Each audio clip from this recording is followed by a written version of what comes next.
नमस्कार दोस्तों, जरा हट के हिंदी में आपका फिर एक बार स्वागत है।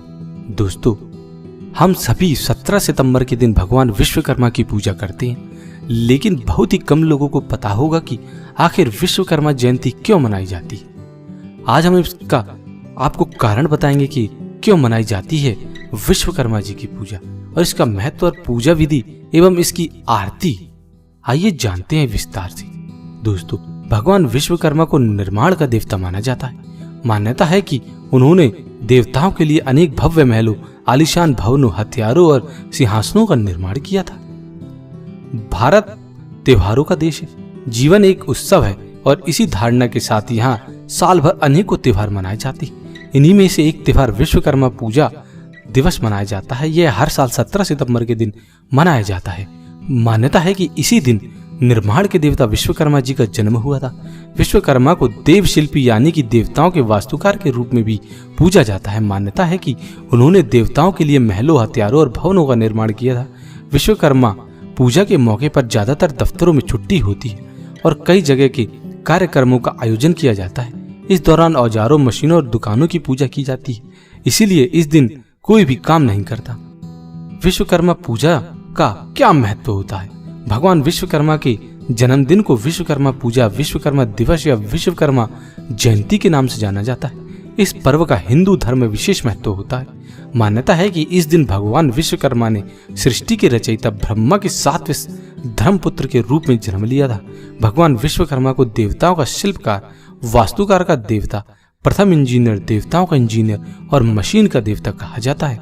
विष्णु पुराण में विश्वकर्मा को देव बढ़ई कहा गया है। यही वजह है कि हिंदू समाज में विश्वकर्मा पूजा का विशेष महत्व होता है। हो भी क्यों ना, अगर मनुष्य को शिल्प ज्ञान ना हो तो वह निर्माण कार्य नहीं कर पाएगा। निर्माण नहीं होगा तो भवन और इमारतें नहीं बनेगी, जिससे मानव सभ्यता का विकास रुक जाएगा। मशीनें और औजार ना हो तो दुनिया तरक्की नहीं कर पाएगी। कहने का मतलब है कि सामाजिक, आर्थिक और सांस्कृतिक विकास के लिए शिल्प का ज्ञान होना बेहद जरूरी होता है। अगर शिल्प ज्ञान जरूरी है तो शिल्प के देवता विश्वकर्मा की पूजा का महत्व भी बढ़ जाता है। मान्यता यह भी है कि विश्वकर्मा की पूजा करने से व्यापार में दिन दूनी और रात चौगुनी वृद्धि होती चली जाती है। दोस्तों, कौन है भगवान विश्वकर्मा? आइए हम आपको बताते हैं। भगवान विश्वकर्मा को निर्माण का देवता माना जाता है। मान्यता है कि उन्होंने देवताओं के लिए अनेकों भव्य महलों, आलीशान भवनों, हथियारों और सिंहासनों का निर्माण किया। मान्यता यह भी है कि एक बार असुरों से परेशान देवताओं की गुहार पर विश्वकर्मा ने महर्षि दधीची की हड्डियों देवताओं के राजा इंद्र के लिए वज्र बनाया। यह वज्र इतना प्रभावशाली था कि असुरों का सर्वनाश हो गया। यही वजह है कि सभी देवताओं में भगवान विश्वकर्मा का विशेष स्थान है। विश्वकर्मा ने एक से बढ़कर एक भवन बनाए। मान्यता है कि उन्होंने रावण की लंका बनाई, कृष्ण की द्वारका नगरी बनाई, पांडवों के लिए इंद्रप्रस्थ नगरी और हस्तिनापुर का निर्माण किया था। और यह भी माना जाता है कि उन्होंने उड़ीसा स्थित जगन्नाथ मंदिर के लिए भगवान जगन्नाथ सहित बलभद्र और सुभद्रा की मूर्ति का निर्माण करके अपने हाथों से ही बनाया था। इसके अलावा उन्होंने बेजोड़ हथियार बनाए, जिसमें भगवान शिव का त्रिशूल, भगवान विष्णु का सुदर्शन चक्र और यमराज का काल दंड शामिल है। यही नहीं, उन्होंने दानवीर कर्ण के कुंडल और पुष्पक विमान का भी निर्माण किया। माना जाता है कि रावण के अंत के बाद राम, लक्ष्मण, सीता और अन्य साथी इसी पुष्पक विमान पर बैठकर अयोध्या लौटे थे। कैसे मनाई जाती है विश्वकर्मा जयंती? आइए हम आपको बताते हैं।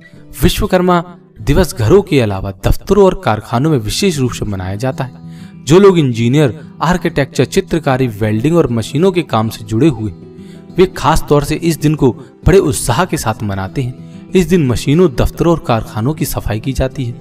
साथ ही विश्वकर्मा की मूर्तियों को सजाया जाता है। घरों में लोग अपनी गाड़ियों, कंप्यूटर, लैपटॉप व अन्य मशीनों की भी पूजा करते हैं। मंदिर में विश्वकर्मा भगवान की मूर्ति या फोटो की विधिवत पूजा करने के बाद आरती की जाती है। अंत में प्रसाद वितरण किया जाता है। आइए हम आपको अब बताते हैं कि विश्वकर्मा की संपूर्ण पूजा विधि क्या है। दोस्तों, सबसे पहले स्नान, अपनी गाड़ी को कराएं, मोटर, दुकान की सफाई करें और मशीनों को साफ कर लें। उसके बाद आप स्नान करें, घर के मंदिर में बैठकर विष्णु जी का ध्यान करें और पुष्प चढ़ाएं। एक कमंडल में पानी लेकर उसमें कुछ पुष्प डाल लें। अब भगवान विश्वकर्मा का ध्यान करें और जमीन पर 8 पंखुड़ियों वाला कमल बनाए। अब उस स्थान पर 7 प्रकार के अनाज रख दें। अनाज पर तांबे या मिट्टी के बर्तन में रखें। पानी का छिड़काव करें। अब चावल पात्र को समर्पित करते हुए वरुण देव का ध्यान करें। उसके बाद 7 प्रकार की मिट्टी लें। सुपारी और दक्षिणा को कलश में डालकर उसे कपड़े से ढक दें। उसके बाद भगवान विश्वकर्मा को फूल चढ़ाकर उनसे आशीर्वाद प्राप्त करें। अंत में भगवान विश्वकर्मा जी की आरती उतारें। दोस्तों, आइए हम आपको विश्वकर्मा जी की आरती बताते हैं। दोस्तों, विश्वकर्मा जी की आरती इस प्रकार है। ओम जय श्री विश्वकर्मा, प्रभु जय श्री विश्वकर्मा, सकल सृष्टि के कर्ता रक्षक श्रुति धर्मा। आदि सृष्टि में विधि को श्रुति उपदेश दिया, शिल्प शस्त्र का जग में ज्ञान विकास किया। ऋषि अंगिरा से तप से शांति नहीं पाई, ध्यान किया जब प्रभु का सकल सिद्धि ही आई। रोगग्रस्त राजा ने जब आश्रय लिया लीना, संकट मोचन बनकर दूर दुख कीना। जब रथकार दंपत्ति तुमरी टेर करी, सुनकर दीन प्रार्थना विपत्ति हरि सगरी। एकानन चतुरानन पंचानन राजे, द्विभुज चतुर्भुज दशभुज सकल रूप साजी। ध्यान धरे जब पद का सकल सिद्धि ही आवे, मन दुविधा मिट जावे अटल शांति ही पावे। श्री विश्वकर्मा जी की आरती जो कोई नर गावे, कहत गजानन स्वामी सुख संपत्ति पावे। दोस्तों, यह विश्वकर्मा जी की आरती थी। इस आरती को हम अपनी वीडियो के डिस्क्रिप्शन में भी डाल देंगे। वहां से भी आप जब आप विश्वकर्मा जी की पूजा करें तो आप इस आरती को अंत में जरूर पढ़ें। आप वहां से इस आरती को नोट कर सकते हैं। तो दोस्तों, हमें उम्मीद है कि आज की वीडियो आपको काफी पसंद आई होगी। यदि आज की वीडियो आपको पसंद आए तो आप इसको अधिक से अधिक लाइक और शेयर करना ना भूलें। और इसी प्रकार की वीडियोस देखने के लिए आप हमारे चैनल को सब्सक्राइब करना ना भूलें। सब्सक्राइब करना बिल्कुल मुफ्त है। धन्यवाद।